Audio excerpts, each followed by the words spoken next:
As per my slide kanina, no? So the milestone for this Nano Protect. Ayan. So with this first year anniversary, of course we celebrate and we give thanks to our distributors.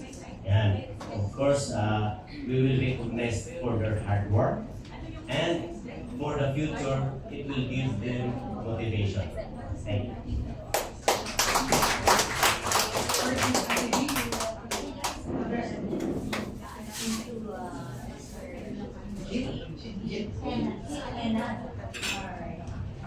How do you envision Nano Protect's brand story connecting emotionally with the public through campaigns like this? Like, you know, you have the one in Cebu, then you have a lot of other campaigns.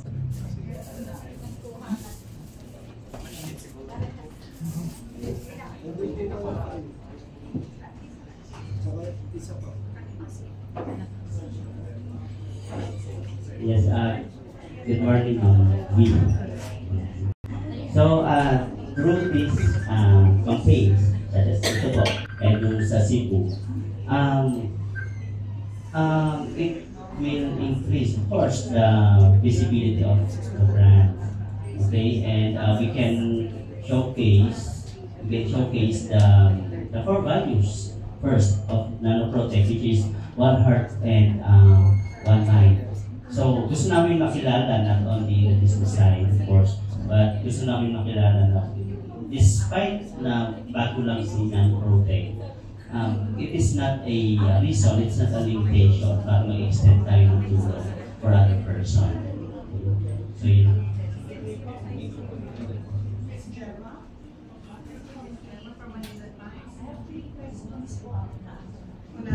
Number one, for instance, how does Nano Protect ensure that its innovation remain both functional and fashionable? That's the first question. The second question is this technology Filipino invention? The other one is, aside eyewear right now with launching of the product, do you have any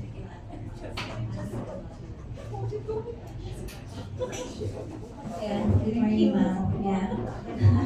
Ayan po, so, unang-una doon sa pagiging how we need the being functional. As I've mentioned kanina sa discussion ko with the slides, kami po mismo talaga yung kasama doon sa design and the formulation. So, nanood kami, and here, before namin ilalabas yung mga products, we do the quality.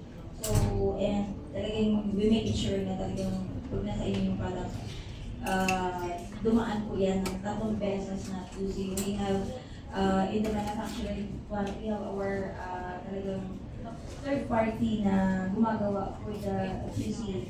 And we keep on innovating for the more fashionable eyewear. So kung ano yung natatrend ngayon, so kung nakikita nyo with our shades, like this one. So, ayan. Yes, so I'm wearing this one. So para makikita nyo talaga na we go with the trend sa ngayon. So ito po yan. Diba? Napakaganda. So, if you ayan po yan. So, napakalami po dito. So, we keep on adding more products na talagang uma-adapt po anong trend meron tayo ngayon. And the second question is, it's a Filipino-owned. This is a Filipino. Yeah, this is a Filipino technology, ma'am, and talagang we want to make this as a locally brand na talagang Pinoy po ang nagdala ng Nano Protect. So, with the nanotechnology, so yun yung gusto namin i-reach out na talagang, meron pala talagang nanotechnology na Pinoy po ang nagdala coming from abroad. So, yan po yung nakikita namin na ito po yung we do the optic fair. So pumunta kami sa isang optic fair last year, and then yun yung na-create namin tatlo na why not bring this to Philippines as a locally brand? Na talagang we have to reach out na needs na pala talaga ito ngayon. Kasi wala po talaga, even mga bata ngayon, nakikita natin na ginagawa pong yaya ang cellphone. Right?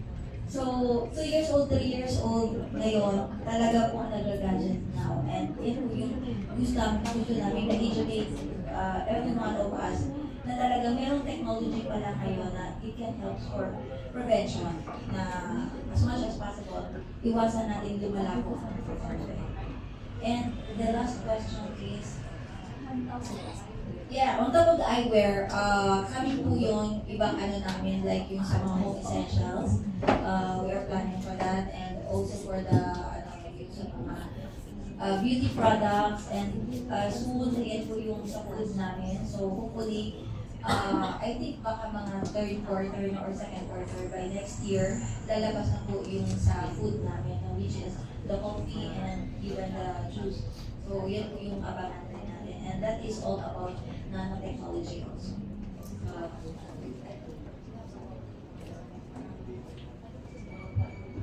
Ma'am Gemma, may add na dun sa question mo na, is it a Philippine invention?